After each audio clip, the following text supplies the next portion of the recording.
మహానాడు అంటే తెలుగు తమ్ముళ్లకు పెద్ద పండుగ లెక్క. పార్టీ లీడర్ నుంచి క్యాడర్ వరకు అందరూ ఎంతో ఉత్సాహంగా పాల్గొంటారు. జగన్ ఇలాఖలో అత్యంత అట్టహాసంగా మహానాడును నిర్వహించి గ్రాండ్ సక్సెస్ చేయాలని ప్లాన్ చేస్తోంది టీడీపీ. ఇప్పటికే మహానాడు ఏర్పాట్లు కొలిక్కి వచ్చాయి. కడప నగరానికి పబ్బపురం గ్రామ సమీపంలో 150 ఎకరాల్లో ఏర్పాట్లు చేస్తున్నారు. ఎల్లుండి నుంచి 3 రోజుల పాటు జరిగే సంబరానికి ఇప్పటికే పలువురు మంత్రులు, పార్టీ కీలక నేతలు తరలివచ్చారు. సీఎం చంద్రబాబు, పార్టీ జాతీయ ప్రధాన కార్యదర్శి మంత్రి నారా లోకేష్ రేపు సాయంత్రం వరకు కడప చేరుకుంటారు.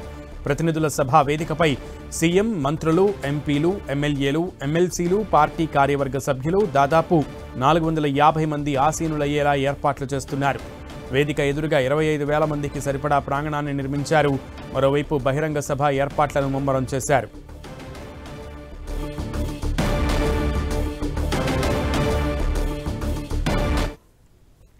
మహానాడుకు అన్ని ఏర్పాట్లు చకచకా జరిగిపోతున్నాయి. పూర్తి సమాచారం మా ప్రతినిధి సురేంద్ర అందిస్తారు. సురేంద్ర. Good morning Sunil. కడపలో జరగబోయే మహాసంబరానికి మహావేదిక సిద్ధమవుతోంది. కేవలం 2 రోజులు మాత్రమే సమయం ఉండడంతో కడప నగర శివారులో ఏర్పాటు చేసినటువంటి మహానాడు వేదిక దగ్గర ప్రస్తుతం మనమున్నాం. ఇక్కడ దాదాపు 15 రోజుల నుంచి జరుగుతున్నటువంటి ఏర్పాట్లు చకచకా స్పీడప్ చేశారు. దాదాపు వారం రోజుల నుంచి కూడా మంత్రుల బృందం కడపలోనే పాగా వేసి ఇక్కడే నిత్యం ఏర్పాట్లను కూడా పర్యవేక్షణ చేస్తూ ఉన్నారు. ఇప్పటికే కడపకు చేరుకున్నటువంటి మంత్రుల బృందం నిత్యం మీటింగులు, అలాగే మహానాడుకు దగ్గర ఉన్నటువంటి వేదిక ఏర్పాట్లను కంటిన్యూగా పరిశీలిస్తున్నారు. వీడియో జర్నలిస్టు వేణుగోపాల్ చూపించబోయే ఈ మహానాడు వేదిక ఏదైతే ఉందో ఇదే ప్రధాన వేదిక. ఇక్కడే 27వ తారీఖు, 28వ తారీఖు 2 రోజుల పాటు ప్రతినిధుల సభ, 29వ తారీఖు భారీ బహిరంగ సభకు ఏర్పాట్లయితే చేస్తున్నటువంటి పరిస్థితి ఉంది.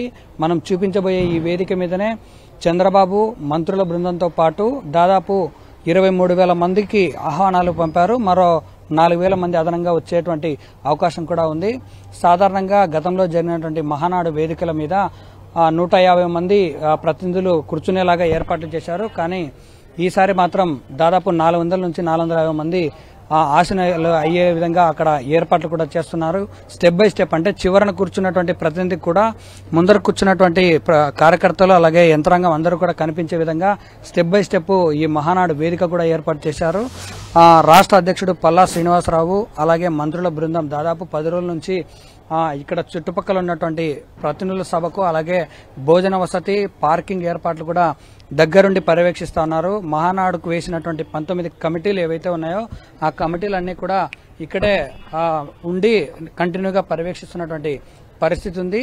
19 కమిటీల్లో భాగంగా భోజన వసతులు, అలాగే పార్కింగ్ కమిటీ, అలంకరణ కమిటీ, ఆహ్వాన కమిటీ, ఇలా 19 రకాల కమిటీలు కూడా ఏర్పాటు చేశారు. ఈ కమిటీలో జిల్లాతో పాటు తెలంగాణ ఉన్నటువంటి సభ్యులకు కూడా అవకాశం కల్పించారు. వాళ్ళందరూ కూడా ఎవరికి అప్పగించినటువంటి పనులు వాళ్ళు పూర్తిగా నిమగ్నమయ్యి చేస్తున్నటువంటి పరిస్థితి ఉంది.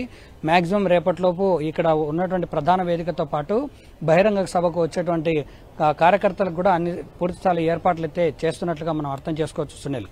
సురేంద్ర, అయితే పార్కింగ్ ఎటువంటి ఏర్పాట్లు చేశారు? అండ్ దాదాపు 5 లక్షల పైమాటే జన సమీకరణ జరిగేటువంటి అవకాశం ఉంది. తెలుగు తమ్ముళ్ళందరూ కూడా అక్కడికి వచ్చేటువంటి అవకాశం ఉన్న నేపథ్యంలో వారందరికీ రావడానికి రహదారుల మార్గాలు కూడా ఎట్లా ఏర్పాటు చేశారు? ఇది కడప నగర శివార్లో ఉన్నటువంటి పబ్బాపురం ఏరియాలో ప్రధాన వేదిక ఏర్పాటు చేశారు. ఇది 120 ఎకరాల్లో ఈ వేదిక, అలాగే ప్రధాన ద్వారంతో పాటు భోజన సదుపాయాలు, 5 లక్షల మందికి సరిపడినటువంటి బహిరంగ సభ కూడా ఇక్కడే ఏర్పాటు చేయబోతున్నారు. దీనికి సంబంధించి కడప ఎయిర్పోర్ట్ నుంచి పులివెందుల రింగ్ రోడ్ నుంచి ఒక రహదారి, రాయచోటి నుంచి వచ్చే వాళ్ళకు ఒక రహదారి, అలాగే రాజంపేట, తిరుపతి నుంచి వచ్చే వాళ్ళకు ఒక రహదారి, అంటే 4 రహదారులను ప్రధానంగా కూడలు చేసుకుని అక్కడి నుంచి నెట్వర్క్ సర్కిల్స్ ఏర్పాటు చేసుకుని ఇక్కడ ప్రధాన వేదిక దగ్గరికి ప్రతి వాహనం వచ్చేలా పార్కింగ్ సదుపాయాలు కూడా ఏర్పాటు చేశారు. ఈ ప్రధాన వేదికకు చుట్టుపక్కల దాదాపు 500 మీటర్ల దూరంలో 400 ఎకరాల సేకరించి పార్కింగ్ సదుపాయాన్ని ప్రత్యేకంగా ఏర్పాటు చేశారు.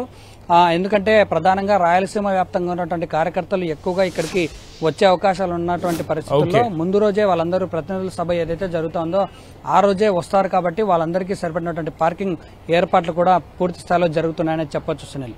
Okay Surendra, thank you.